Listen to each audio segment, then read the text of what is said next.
deadly bee is spreading northward toward the United States. A scientific test of their aggressiveness was attempted in Brazil by bee expert Dr. Norman Gary. 500 bees or so have already come out. They're hitting my legs like crazy. I think we are overdoing this one for sure. They're all over my ankles. I'm going to have to move out. One's stinging me through the top of the head. Because I wasn't prepared for the kind of action we're getting here.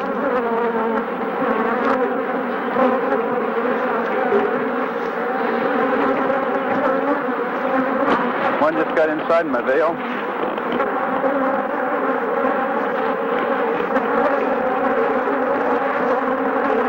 They're absolutely all over me. One's inside, two are inside my veil. One's stinging the ear. Sure wasn't prepared for this one.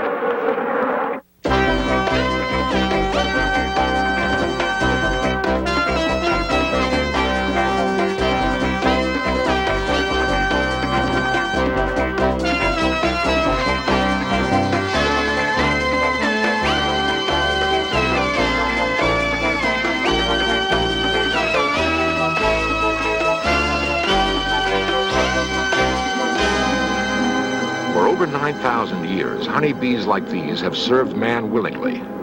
Now that peaceful relationship is threatened by intruders.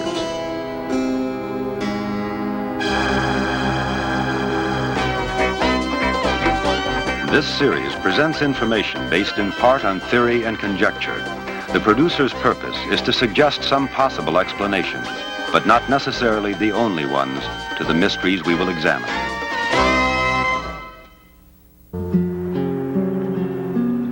The majestic hills that surround Rio de Janeiro usually protect this beautiful city from the jungles beyond. On September 16th, 1965, however, a swarm of killer bees attacked in downtown Rio. In their frenzy, they bombarded anything that moved.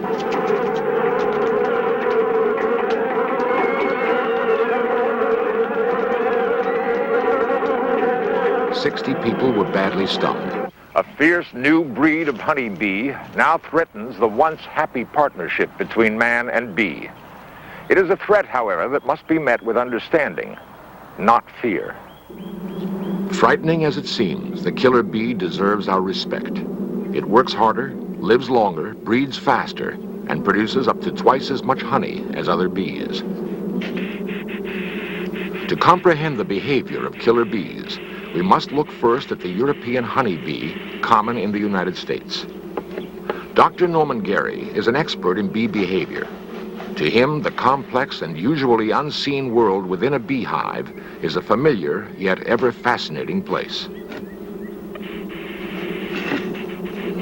Ordinary smoke pacifies the bees, allowing a close inspection of the hive. Inside lies a highly organized insect society. Bees, in fact, are among the most social of all living things. The pure beeswax combs, composed of thousands of geometric cells, form an intricate housing unit. Certain cells store pollen and honey. Others are used as brood chambers to raise new bees. Most of the hive is made up of workers, each with a special job to perform.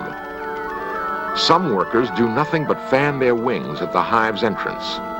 They are the air conditioning unit, fanning tirelessly to ventilate the hive, maintaining an even temperature. Other bees work at keeping the hive clean, or in building and repairing the vital combs. No bee is ever without a job. The work of maintaining the hive is continuous. Mortician bees specialize in removing the bodies of dead bees. One way or another, deceased workers are unceremoniously cast away. At the center of every hive is a larger, dominant bee, the queen. Constantly surrounded by a coterie of attendants that does nothing but feed and groom her, the queen is literally mother of the hive. She exudes powerful odors, or pheromones, that give the workers a sense of communal security and ensure that no new queens will be bred. Yet her most important role is as the hive's sole egg layer, up to 1,500 eggs each day. For 3 weeks, the new eggs develop and grow.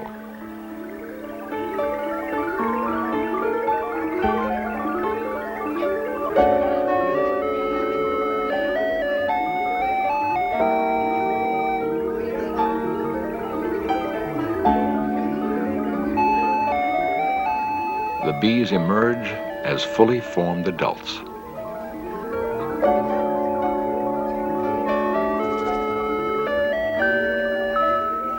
Each new bee chews through the capping of its brood chamber, ready to go to work. A bee's life will last but 6 weeks.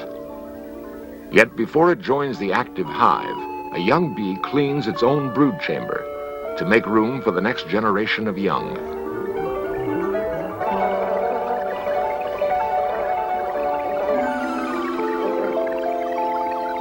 Soon, the new worker bees begin the task of finding sweet nectar and pollen, on which the entire hive depends for survival. On returning to the hive, workers perform an intricate dance, which communicates to other bees the exact location of a newfound food source. It is not long before a group of workers has found the spot and begun the delicate work of collecting food. In a way not yet fully understood, bees can actually remember the exact location and time of day at which a certain flower produces nectar.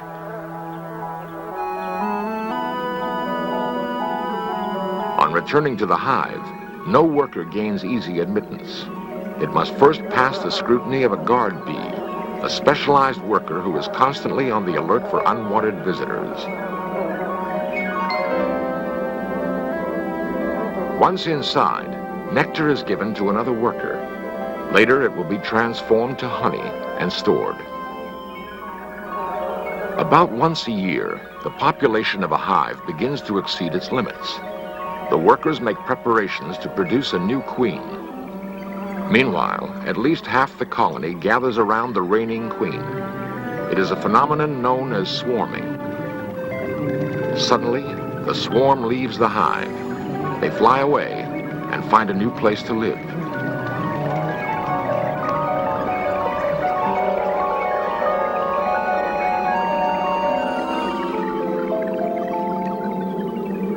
The bees common in the United States are derived from the Italian honeybee, which was deliberately introduced here.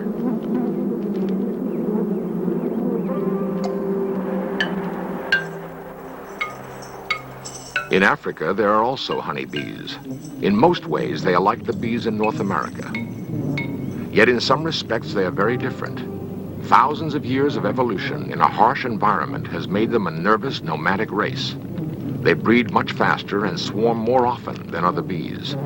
They also work longer, carry more nectar, and produce more honey.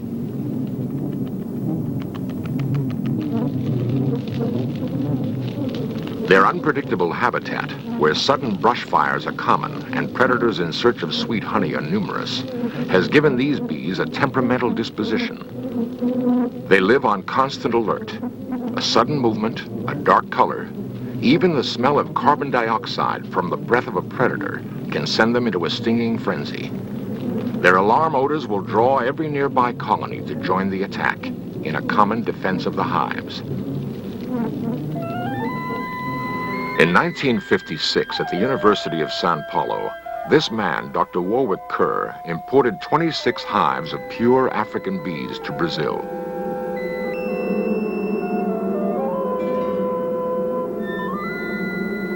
His purpose was to try to breed the perfect honeybee, a kind of super bee which combined the hard-working, high honey-producing aspects of the African bee with the docile characteristics of the European bee.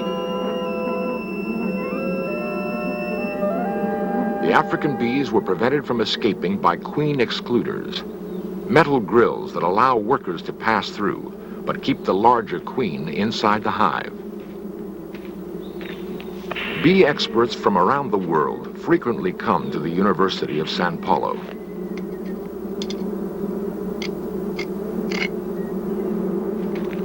In 1957, a visiting beekeeper mistakenly removed the queen excluders from all of the African hives. The accident occurred at a time when the hives were ready to swarm.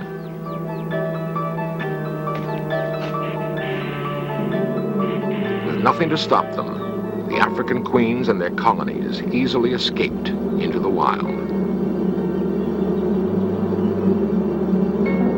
Hundreds of thousands of pure, aggressive African bees swarmed into the countryside. They quickly established wild colonies and continued to breed.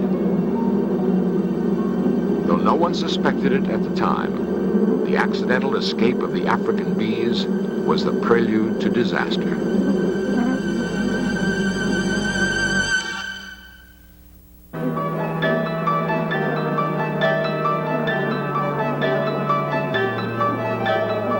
The dangerous African bees had been released into an ideal environment. Highly aggressive, they met little competition. Often they marauded native hives, killing the bees, robbing honey, and taking over their homes. They multiplied at an astonishing rate and established colonies nearly everywhere, in trees, under tile roofs, in the ground, in abandoned cars. Once gentle hives suddenly turned dangerous. The sensitive, easily disturbed killer bees were taking over. Cows and other farm animals were attacked. Thousands had been killed. Vibrations from tractors and other equipment caused savage attacks on many farmers. At the Church of Santa Barbara in Niterói, a wild swarm swooped inside during Mass, stinging the congregation. In 1973, firemen used flamethrowers to destroy a wild swarm which had attacked over 300 people at a funeral service. A handful of dirt thrown at them triggered the attack. On several occasions, the commotion of a soccer game has caused bees to launch mass stinging attacks on players and spectators. In 1974, in Recife, Brazil, Jose Ferreira was hospitalized after being horribly stung by a swarm of killer bees. Several days later, he died. In Rio, a wild swarm entered a movie theater, badly stinging the audience. In Curitiba, an autopsy found 80 bees in this farmer's stomach. 3 fishermen barely survived another attack. Since 1957, thousands of people have been attacked and badly stung by killer bees. At least 300 people have died.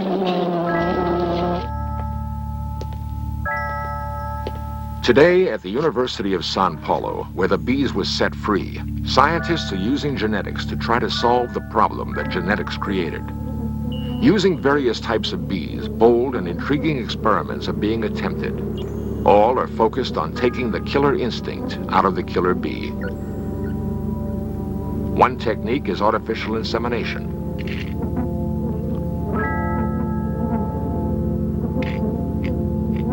Drones, the stingless bees that fertilize the queen, have been collected from special hives. These drones represent an extremely gentle European variety. One by one, they are carefully removed. Each drone is gently compressed to reveal part of its reproductive system.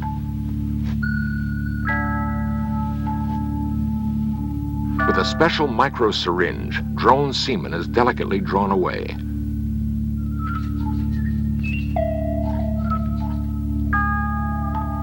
Meanwhile, an anesthetized killer queen bee is prepared for artificial insemination.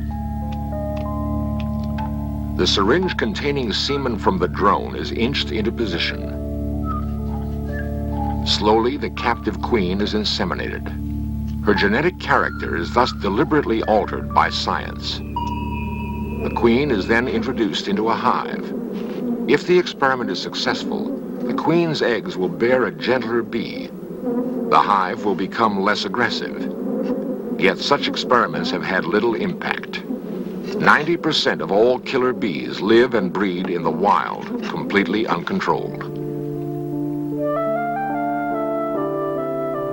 Another attempt to solve the killer bee problem has been to produce mutant bees by exposure to high radiation. A mutant bee, which is physically unable to sting, has been produced recently. It may offer some hope for the future.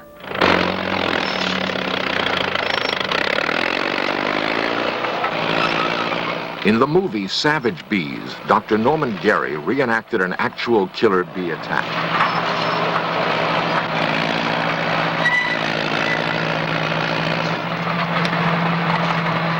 The death of a single bee releases a chemical odor that drives a nearby swarm into a killing frenzy.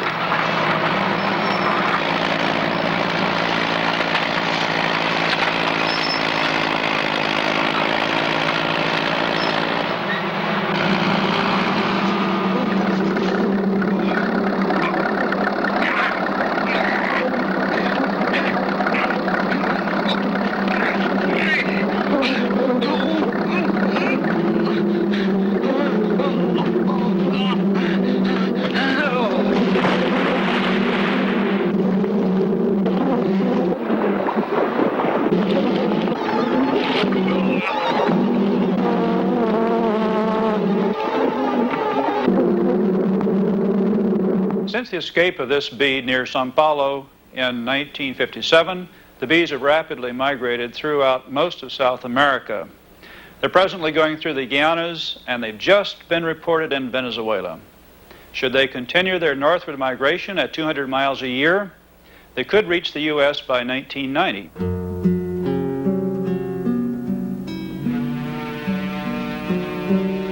Killer bees could reach the United States much sooner, simply by stowing away on a ship bound for our shores. In 1972, at Richmond Harbor near San Francisco, a swarm of bees was found aboard a freighter. Before they spread, they were destroyed. The world's top experts identified them as killer bees. It turned out later they were mistaken. The problem is that killer bees and the honey bees common in the United States are nearly identical. As a result of the Richmond Harbor incident, a sophisticated technique to identify killer bees was invented. Wings and other body parts of suspect bees are carefully dissected.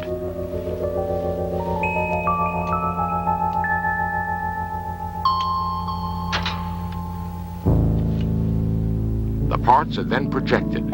25 specific features are precisely measured and recorded.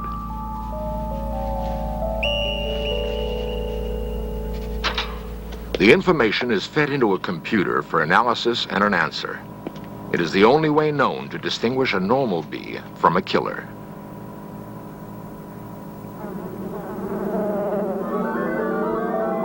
When the killer arrives here, there may be an additional impact. Every year, honeybees are used to pollinate billions of dollars worth of agricultural crops. The aggressive, hard-to-handle killer bee could make this impossible. The killer bee now predominates in most of South America, and it's spreading fast, quickly liquidating the few docile colonies that remain. This year, Dr. Gary visited the University of Sao Paulo. One of his objectives was to attempt again a test of the killer bee's aggressiveness. Viewed through an electron microscope, a bee's stinger is clearly a formidable weapon. It is not a single needle, but a three-pronged drill. The main shaft pierces the victim, while two jagged arms alternately stab downward, pumping venom. The venom is contained in a large sac above the sharp sting apparatus.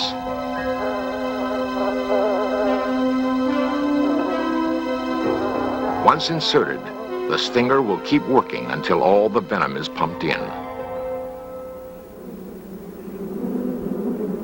Wearing a special protective suit, Dr. Gary began the test. All that was required to arouse the bees was to dangle a black leather patch at the hive entrance. Killer bees react violently to black. The second patch on Dr. Gary's chest measures the intensity of the attack. 200 bees around my veil. The patch now is being stung. There must be 50 bees already have stung this patch on my chest. I'll continue to get them out. This is the maximum response. So far, I have received no stings. I hope at this moment there are no openings in my veil.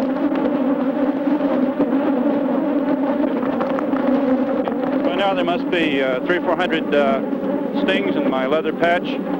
I can actually feel them pelting my leather gloves. They are coming out with such activity. It's amazing. I actually feel the bees hitting me. Made it about the same number of bees around the big camera. There's only one sting at this point that concerns me, and that's the one in my arm. I would estimate that the cameras themselves have at least 100, maybe 200 bees on there. Of course, they can't sting the camera. Even as Dr. Gary left the hive area, the bees persisted in their attack. Killer bees will pursue a victim great distances, stinging all the way. Killer bees don't calm down easily. They remember their anger for as long as 24 hours.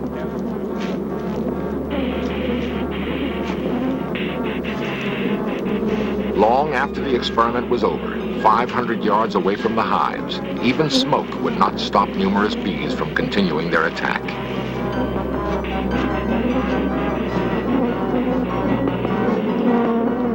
Killer bees are unlike any honey bee that we have known. Unless stopped, they will live up to their name.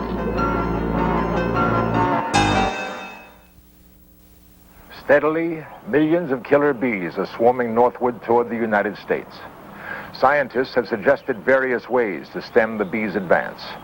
Everything from introducing armies of docile drones that might dilute their aggressiveness to building a giant bee net at the Panama Canal. So far, nothing has been done. When the killer bees will arrive and exactly how they will behave when they get here, we don't know. For now, there seems to be little we can do but watch and wait.